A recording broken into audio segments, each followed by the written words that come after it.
So there we go.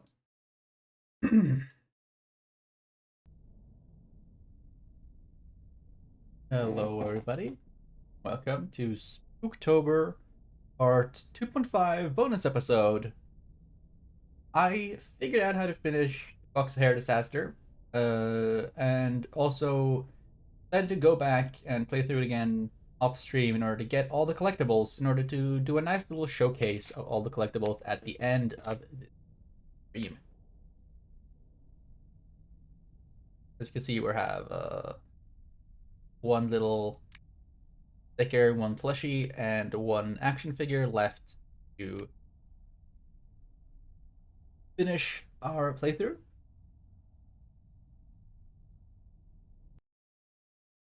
Check some notes I've been taking.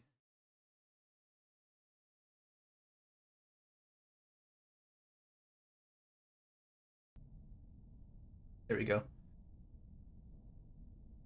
Okay.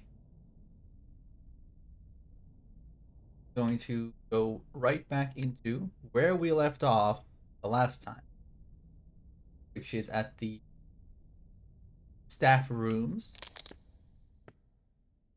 here.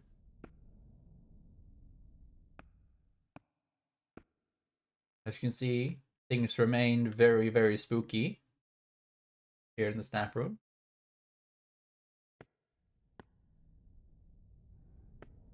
And the issue that I ran into was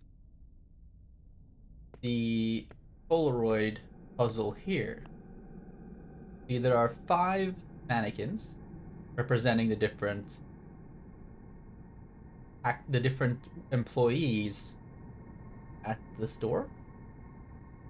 However, I assumed that because there are 5 mannequins, there would be 5 or at least 4 separate Polaroids to find. One for the girl with the glasses, one for the cute girl with the stickers on her chest, one for the punk girl with the spikes, perhaps also one for the manager with the tie, then one final one for a person who called in sick, or because I think this is an ice pack, could also be a hat. It's not quite clear, but it looks like an ice pack to me. Now, I assumed that there would be one for each separate mannequin. However, this is not actually the case. So instead, there are only Polaroids for the punk girl, for the girl with the glasses, and the cute girl here. However, as I understand it, you're actually supposed to take this and put it on this mannequin with the ice pack. And why should we do that? Well, if we remember back to the last episode, if we go to the locker room, find a note on the wall that says, "I'll kill you if you phone in sick." The manager being a very typical manager, I suppose. So what does the ice pack represent? Calling in sick, of course. So what happens when we call in sick?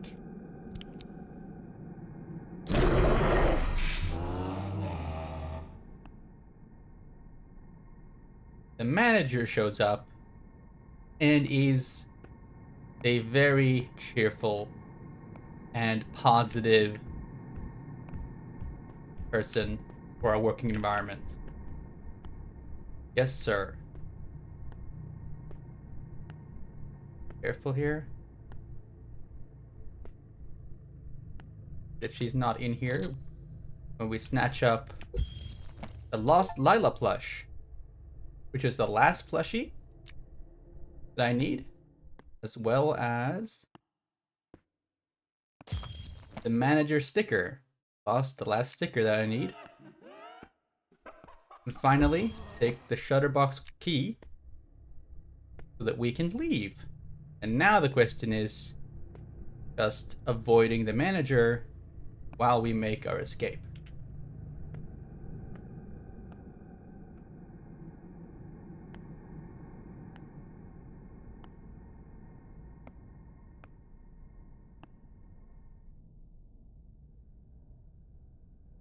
Like the others, you can hear them thumping around some. And you can see a red glow where they're looking.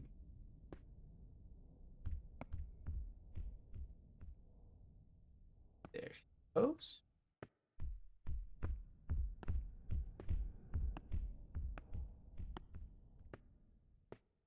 Heads back to her office, giving us the time. Vacate the premises. Go away.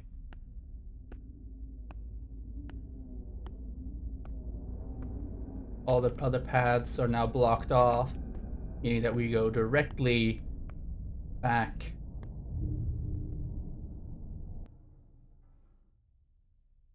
And run into a slightly confusing setup here.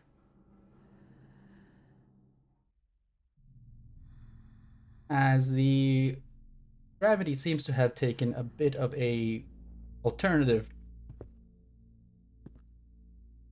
viewpoint to how it should work. And we can move forward here. Oh, oh boy. We should drop down on this here and collect the final action figure, and therefore finish the entire 100%ing the collectathon aspect of this game. And then do not drop down because you will die. And that will just be incredibly inconvenient. Instead, we jump along for this little jumping puzzle. Okay. I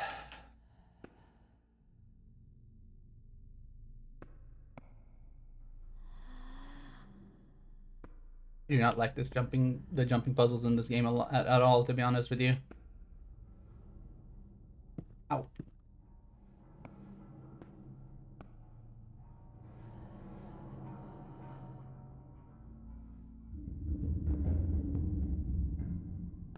Make our way.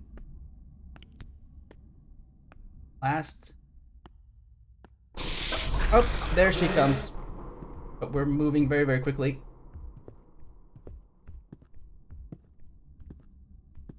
Get away from her. Manager does not want us to leave, but she can't stop me.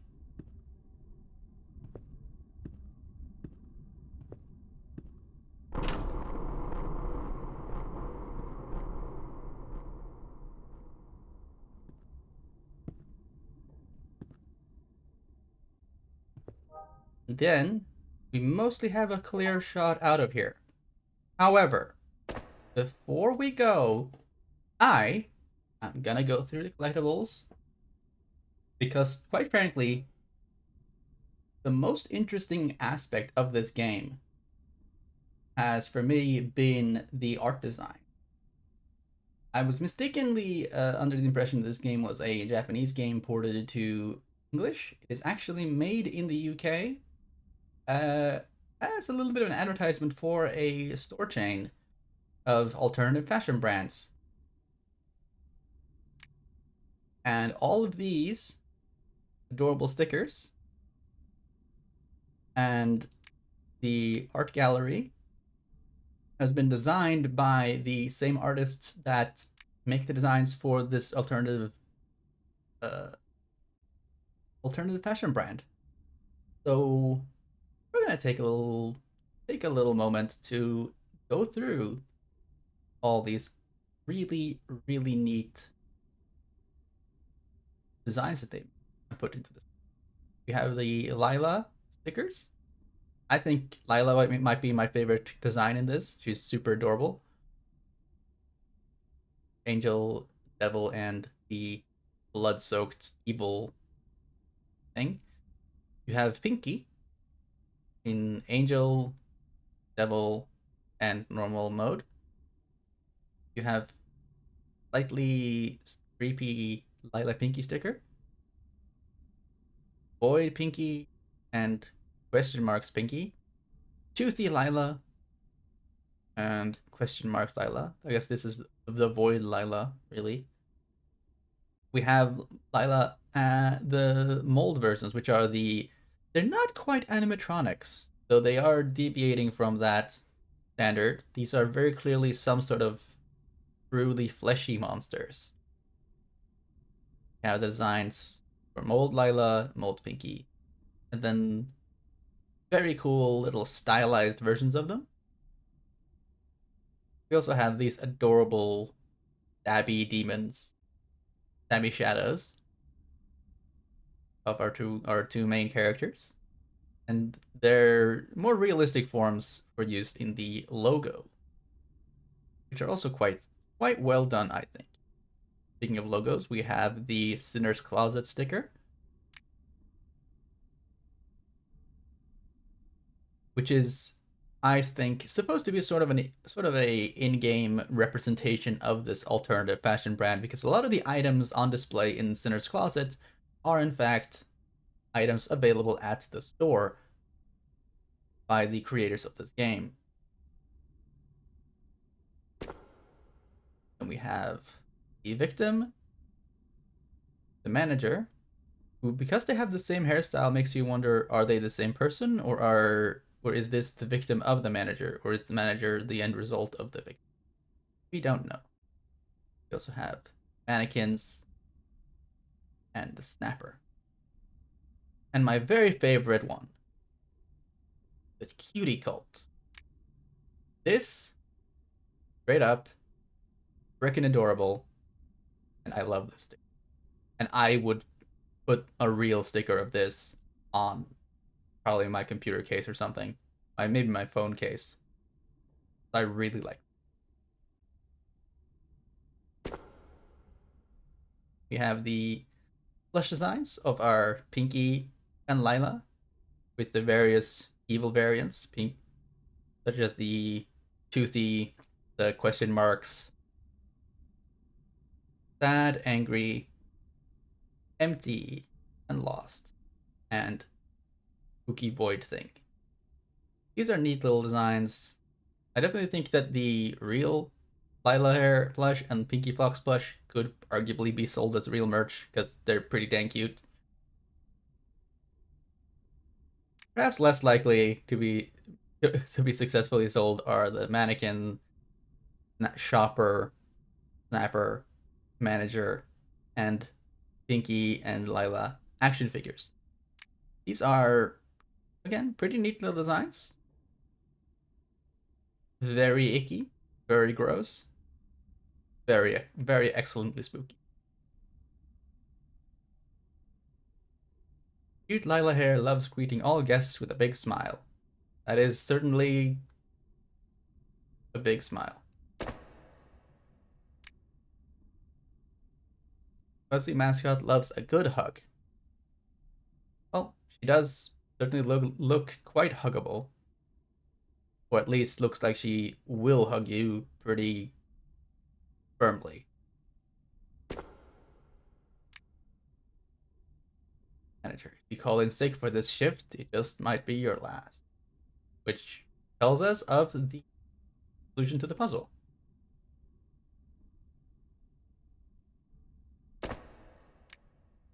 Snapper, everyone expects service with a smile. Snapper is supposed to be a worker going around being a little bit of a nuisance. The shopper, this guy's taking shop till you drop to a whole new level. And the mannequin. Just an ordinary store mannequin, nothing strange here at all. Which, all things considered, actually seems to have been true. These particular mannequins don't do shit. It's these guys who keep doing jump scares on you. But they cannot hurt you. These never hurt you. The other four do in fact kill you in various ways, although most of them are pretty easily avoided. This game is not that difficult, but it can be pretty tense. And that I think is what you really want in a budget horror game like this. But now for the ultimate showcase, the thing I really like about this game, the art gallery. Because this art gallery is full of these art pieces done in a sort of mixed gothic, ink, and anime style. And these are all designs that appear on merch sold by the people who make this game. So it's again, this is where it becomes good. This is sort of a little bit of an advertising game. But I think first of all the game is pretty cheap, and I think the art is genuinely absolutely gorgeous. They don't have any names for these art pieces, so we'll just go through them one by one from 1 to 50. Broken mirror. Nope, that was the wrong direction. Here we go. This Boo Girl reminds me of the VTuber Camilla, actually, with the little demon horns and the cute little design. Just not as much of a clown, because she has the little cute clown thing going on for her. Two-headed forcible Siamese twin. Tremendously creepy looking in this respect.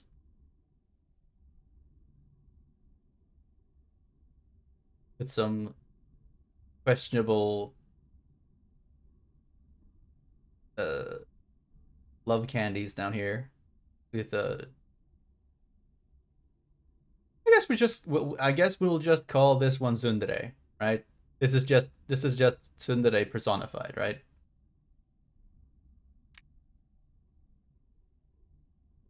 A double stuffed bunny plush.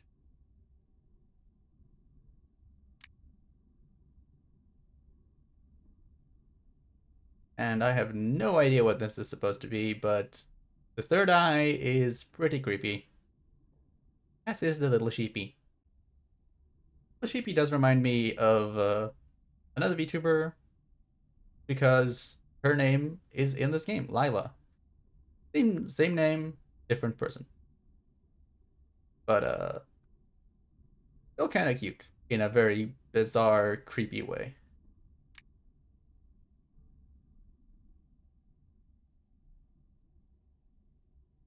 Anime girl with a scythe.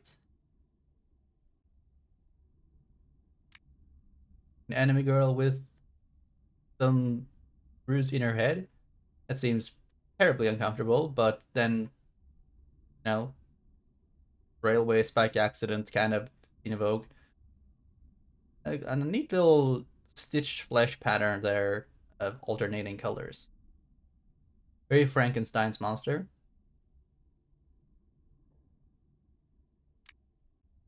Here is some cute designs for what would eventually become Lila and Pinky. Started very simple, became a little more refined as it went on. Hello, Rempy. This is, I think, just a depiction of what headaches feel like sometimes. Very Shogothian. I like it.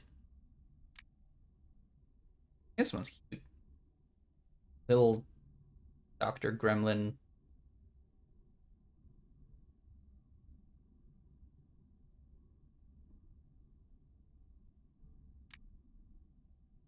Another anime girl. And here again, Lila and Pinky as a Clearly showing the art designs. Not quite the mascots are not quite the Freddy Fazbear animatronics. These are clearly something significantly more fucked up, with a predator looking but still rabbity design here with a skull with the long fangs where the incisors should be. And obviously this a hound like skull for the fox. Get to smile. Again, I think everybody hates the manager. I think we're supposed to hate the manager.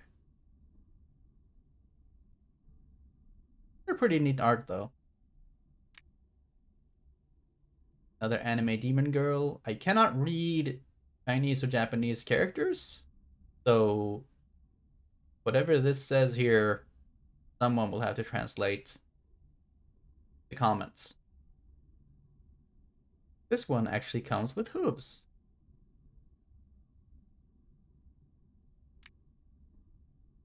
Some some concept art for the design of the monsters. Yes, these two up here are what the mold designs ended up being. But whether or not these are the only ones we will see in this series remains to be seen. These other designs probably might appear as the series goes on, because this is, after all, only chapter 1.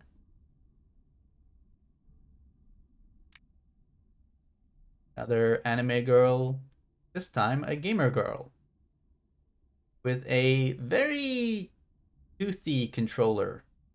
That might be why she's breaking the controller, because it doesn't work, because it's full of teeth. That seems like a manufacturing problem, like a problem with manufacturing. Probably send that back. Another sheepy.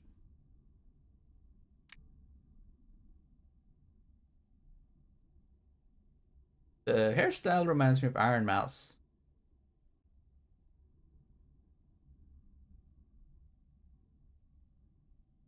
In Kawaii we trust.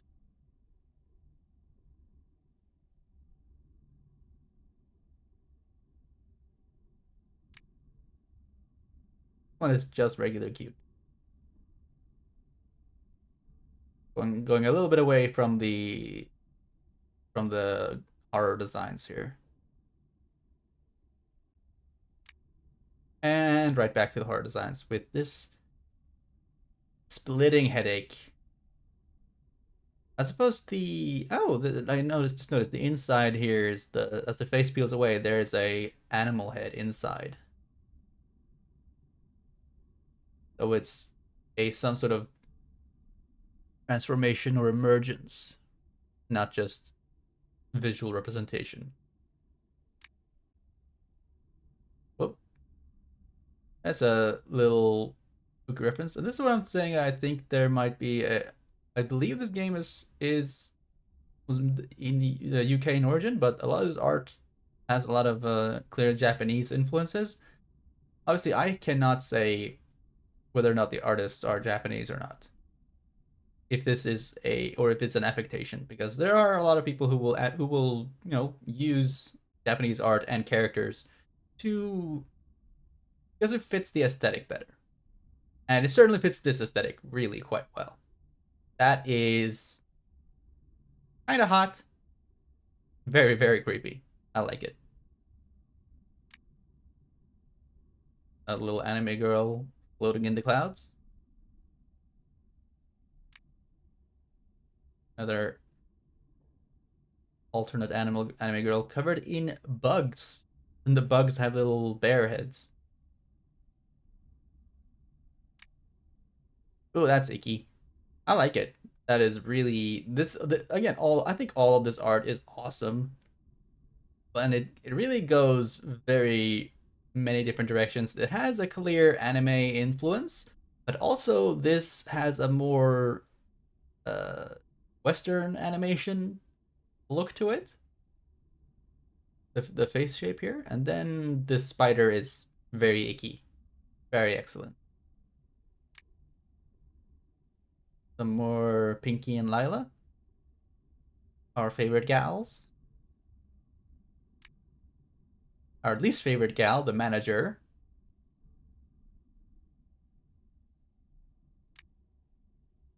Of designs for, I believe, what would end up becoming the plushies. Angry, sad, toothy, tentacles, lost, and empty. And of course, the cute normal ones. Genuinely, I just love these designs. They're stupid cute. You can tell that why the design of my avatar is the way it is, because it's very much sort of the same design intent. Just a cute little guy with big black eyes and big dumb head. Ribcage, Nick, with the head of what I'm assuming is the manager.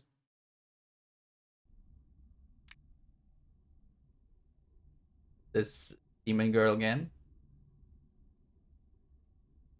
Little love heart flail.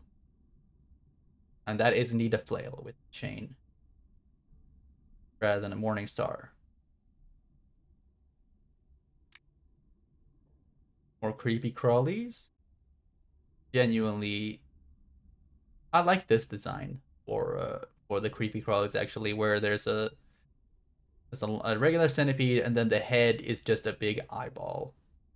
That's on one hand, it feels really Legend of Zelda-y. You know, you would see these guys would definitely be Legend of Zelda enemies.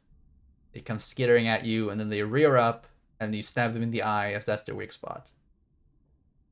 But they're also just really nice, gross little guys for the gothic art.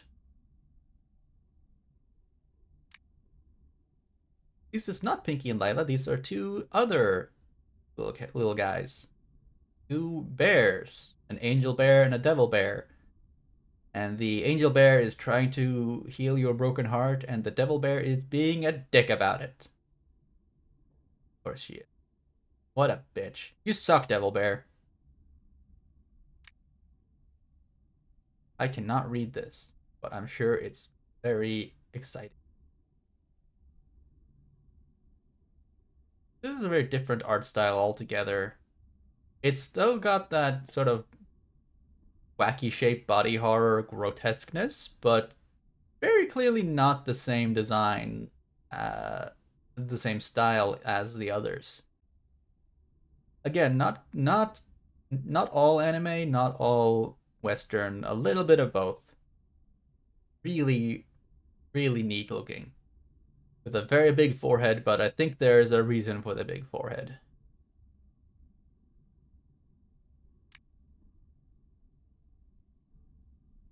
Um, Range pumpkin designs.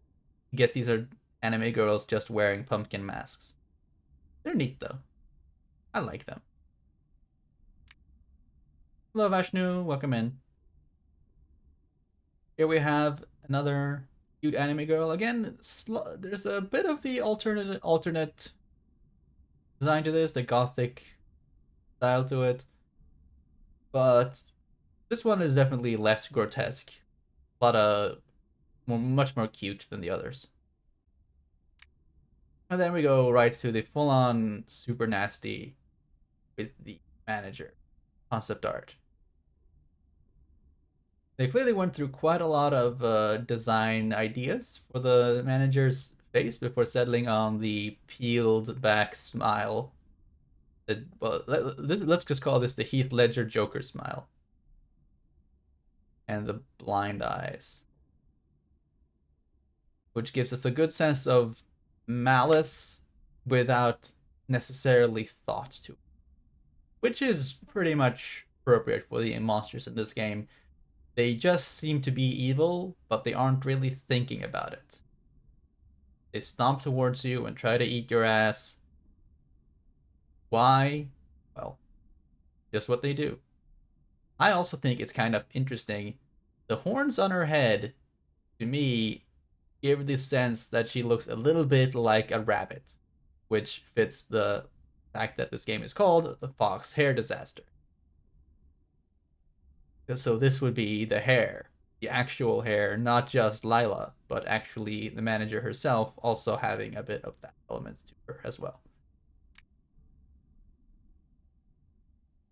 Demon girl and demon anime girl with the horns, the little eye patch. I don't know why this eye patch is quite so popular in anime. I think this might just be a carryover from Neon Genesis Evangelion, where Rei has the detective eye patch in a few scenes. But I don't know if it was a common aesthetic before NGE, or if it's one of those things that people don't even know where it's from, but it turns out it's from NGE because Evangelion was that influential. People in the West like forget sometimes. We like Evangelion. Everyone likes Evangelion. It's great, but apparently even today, almost 30 years after it first came out, it's still super popular in Japan, and so it's hugely influential on the on anime and manga art style.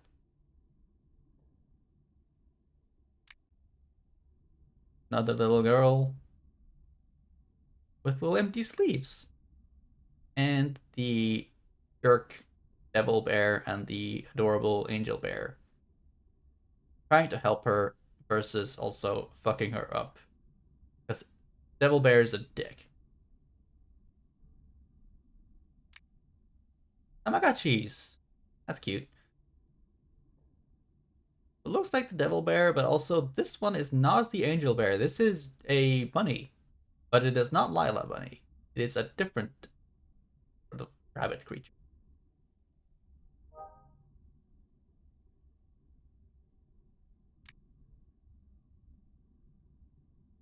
A cake. I guess that's appropriate. Get a little cake at the end of our run to celebrate that we made it all the way through this game in more or less one piece. This is an album cover. I mean, honestly, just reformat this, like cut off this bottom part here, and this becomes an album cover. This is I really like this art.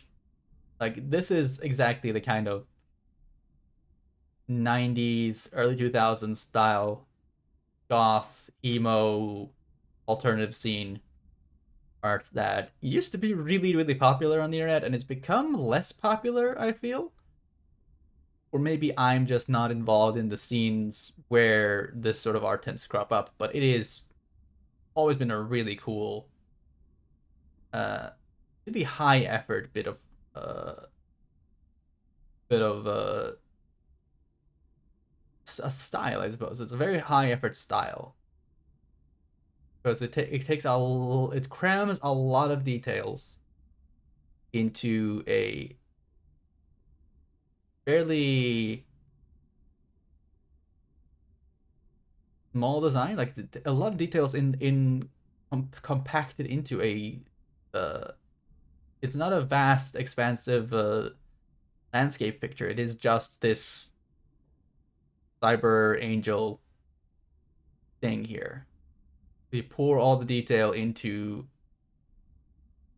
the center part here, into the curves of the side of the wings.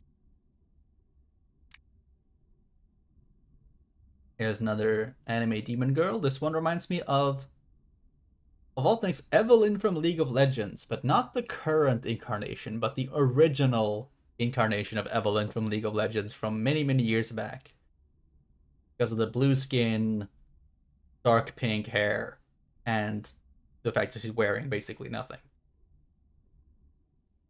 I suppose the new one also fits that description, but it used to be much more like this.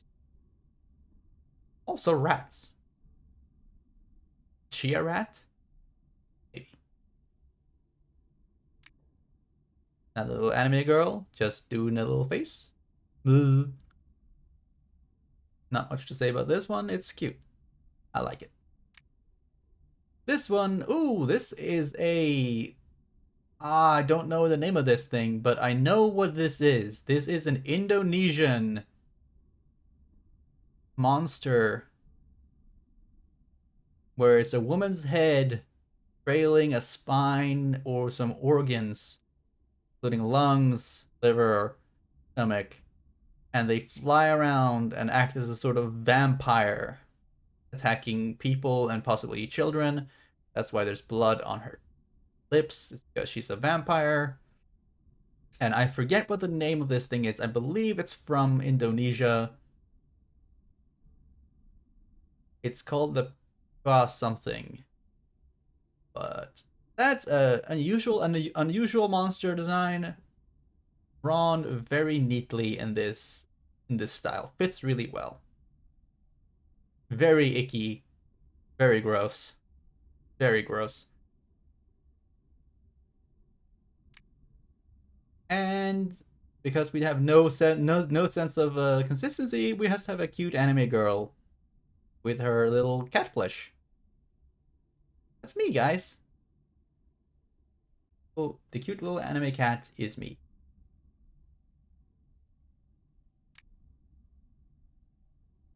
I guess here is a concept art for earlier in the development of the game where they wanted to keep the mascot designs but make them transformed into these monsters, have them attack you. But maybe they went away from this because it felt a bit like too much like Five Nights at Freddy's with the animatronics, and instead they went for much more visceral designs for the monsters that are only vaguely reminiscent of the mascots. A quick design sheet for the mannequin with faces, back of a face, bad guy face, and this guy I think has a stroke. Very unfortunate. A cat girl, a pretty angry looking cat girl, or perhaps very. You know what? Actually, no. I changed my mind. I say she's angry, but you know what?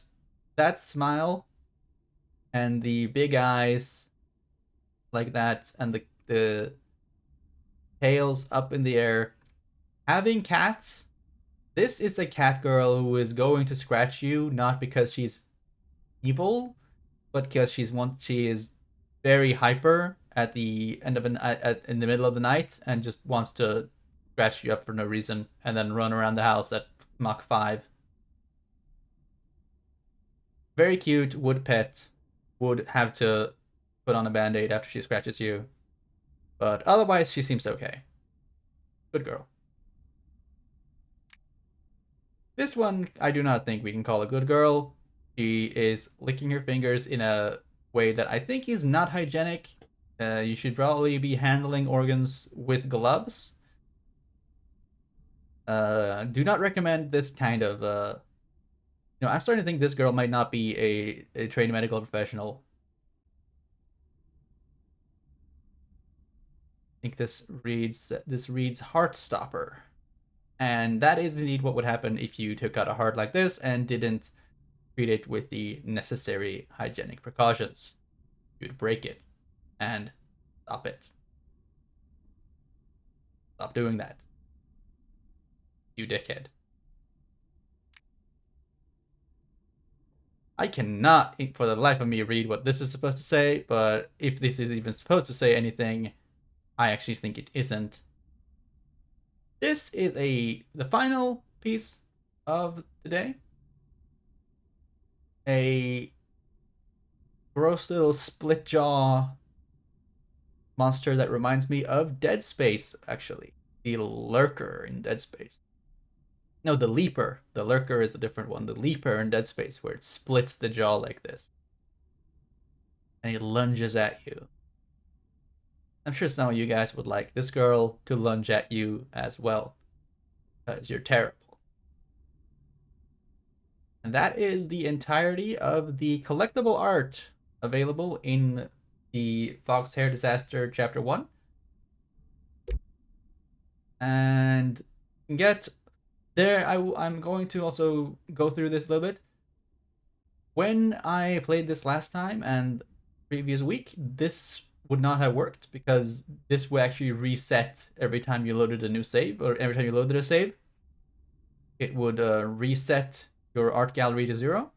I made a bug report to the devs on their Steam page, and they resolved it in 2 days. So it's cool to see that the devs are genuinely invested in this. People might assume that a low budget horror game like this is something that people will just shove out and try to make a quick buck from.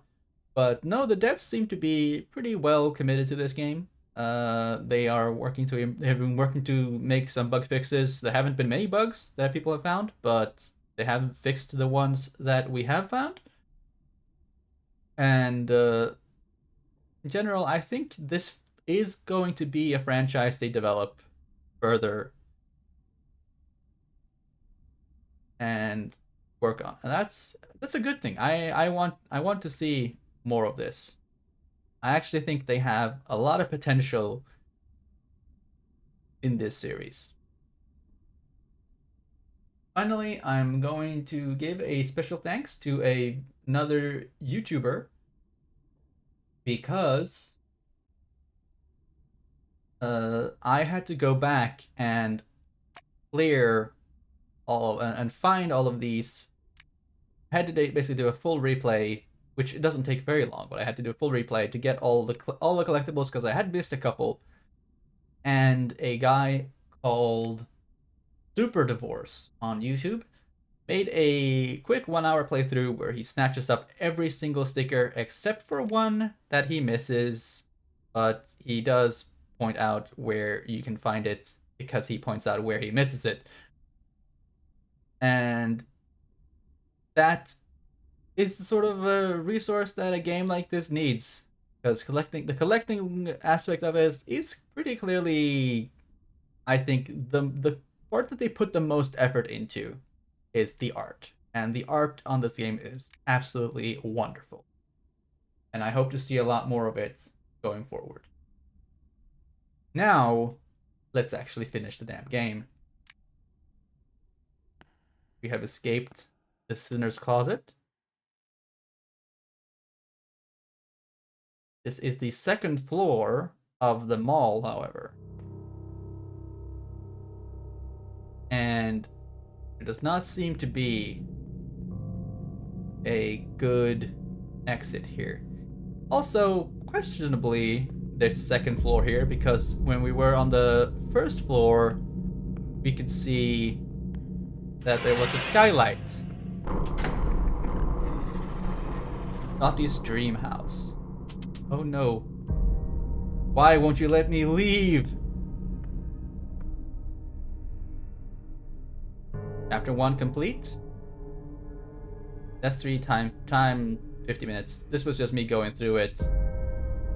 All the deaths were caused by the slidey doors, by the way. They're terrible. They're the only bad design, I will say, in this game that really needs to be seriously looked at.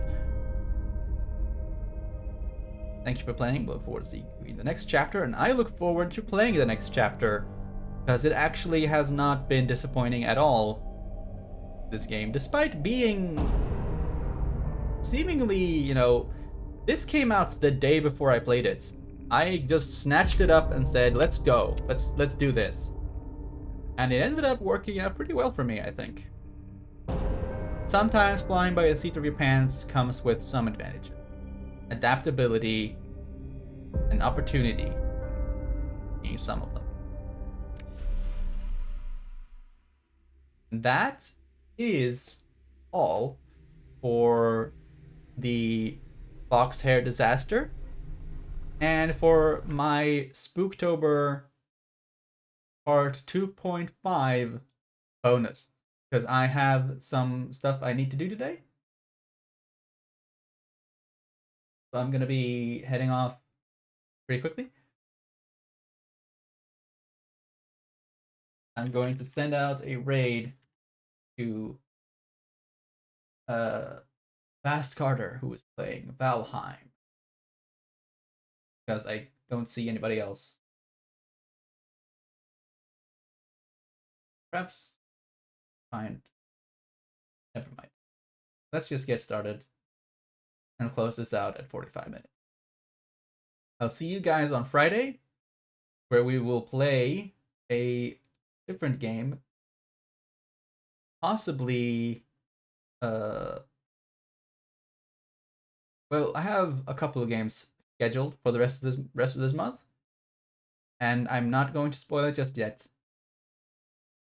You'll just have to follow me on Twitter, at HelbertVT on Twitter, and see where I pop up next. For now, thank you guys for coming. I will see you when I see you.